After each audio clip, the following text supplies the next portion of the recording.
What's up, everyone? I'm Troy with GlitchFeed here at PAX East 2016. I'm here with Pete Hines from Bethesda, talking about Elder Scrolls Legends, the new card game. Beta just announced 2 days ago, actually, Yep. a couple days ago. That's right. So tell me a little bit about Elder Scrolls Legends and what the goal is. It's a game we've been working on for a while, and it is a strategy card game based on this award-winning, long-standing role-playing game series that we've been making for a very long time now. And it was a unique opportunity. We had to work with Direwolf Digital, who are purveyors of fine strategy card games, and it's basically all they do. And we wanted to bring, all of the flavor and world of Elder Scrolls and bring it to players in a different way, in a strategy card game. And it's a great use of the universe, I think. I love the Elder Scrolls series, so seeing it in a different medium than in a role-playing game has been really very, very cool to see. So tell me a little bit more about the mechanics of it. How does it, differ from other card games on the market? Sure. It's certainly a growing genre, and there's lots of different games out there now. There's a couple of different ways that are most obvious when looking at Legends. The first is our battlefield is broken up into 2 lanes. So when you play creatures, you're playing a creature into one lane, either the one on the left or the right. Sometimes those lanes will have rules that govern what happens when a creature shows up. Our default rules are the left lane has none, and the right lane is a shadow lane, which means any creature that gets played there can't be attacked by other creatures. So It is a direct attack game. You're really not responding to what your opponent is doing. It's not like Magic where you've got instants or you're interrupting your opponent's turn a whole lot. But the ability to split the battlefield into 2 lanes means if you play games where one creature hits the board and it sort of dominates and it can do whatever it wants and you really feel like you can't play anything on the board because that creature's just going to kill it, lane mechanics remove a lot of that. You play a giant creature, it's only in one lane. It can only attack up and down that lane. You can play your stuff in the other lane and try and win the game by avoiding that or dealing with that some other way. Playing around the other positions. One of the other things that we do is we have, obviously it's a game about reducing your opponent's health to 0. Right. But you start at 30, and every 5 points of damage that either of you takes, we have these little things called runes. And every time a rune breaks, you draw a card. And when you draw a card, it could be something that'll help you get back into the game because you're obviously taking some damage. But we also have a special ability called Prophecy, and if you have a card that says Prophecy on it, when you break a rune, if you draw a card with Prophecy, you get to play it for free. So not only are you drawing cards, but you're able to sometimes play them for free and even get further caught back up. You're playing creatures for free, maybe you're playing a spell that destroys a creature or does something else, or even just gaining some life. Kind of helps keep you in the match. So we find it's a really good catch-up mechanic that even when you feel like you're ahead or behind, that you still got a chance to stay in it. So far the response in our play testing and beta has been really positive. Folks really like kind of how it affects gameplay. So a couple of things that really differentiate the game in terms of gameplay, and then choice is the other one. Elder Scrolls is a series known for choice, player choice, and we manifest that in a lot of different ways, whether it's the way that you put your decks together, how you unlock cards and add them to your collection, how you change the cards in your collection to newer or better versions of those cards. There's a lot of things going on in the game that kind of bring that player choice in. Sure. And can you talk just a little bit? We've seen the class system and how it kind of affects the deck choices and the deck building. Can you expand on that a little bit? Sure.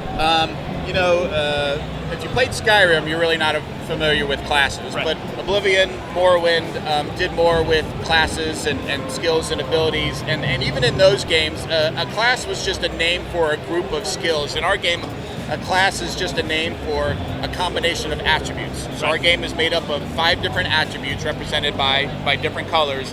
And so when you combine any 2 of them, like red and green, which represent strength and agility, you get a class that represents those 2 attributes being combined. So strength and agility, red and green, combine into the archer class. And the cards that fit into that class can actually be a whole different variety in terms of what you're trying to do. So you might have a red-green deck that has a ton of effects that when you enter the battlefield, it's damaging other creatures or doing stuff. Or you're playing just big, dumb red creatures that like to smash into things.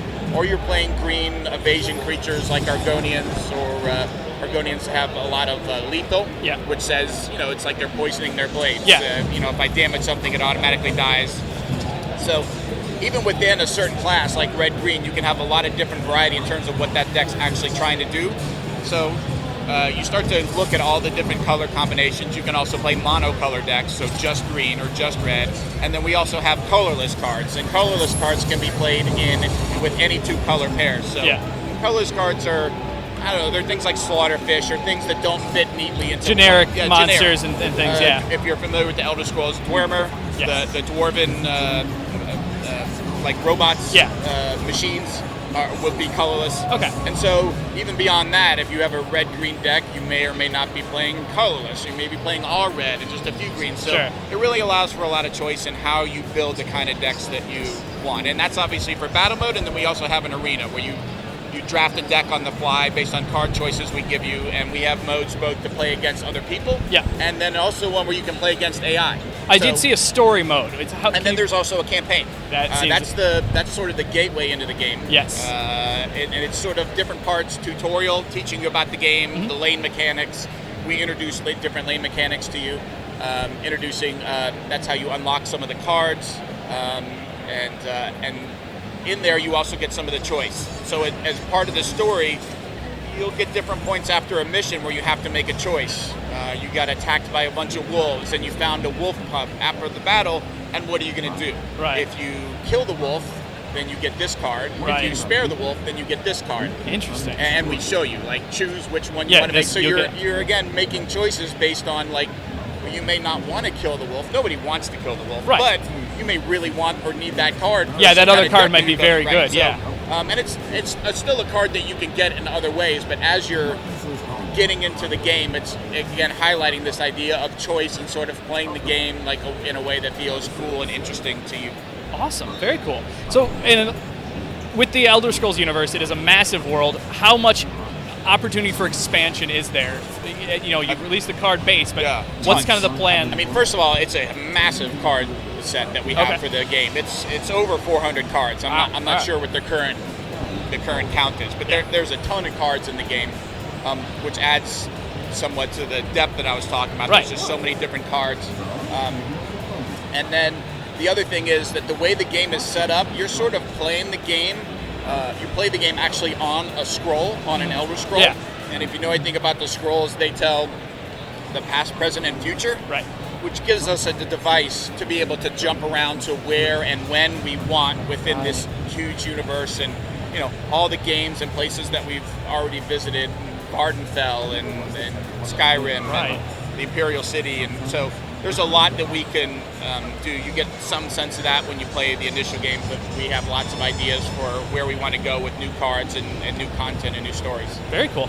And the one thing with card games has always been kind of the main issue I see is balance. How have you guys managed kind of the balance of the cards and the classes against each other? That's an excellent question, and at the end of the day, it could be the most flavorful Elder Scrolls game ever, but if it's not fun or if it's not balanced, it's never going to go anywhere. So that's what we've been spending all of this time on over the last few years, like working on those things, figuring it out. We have some really great minds at Direwolf Digital, the designers who have gone over and over and figuring out the balance. But you mentioned 2 days ago we started a closed beta.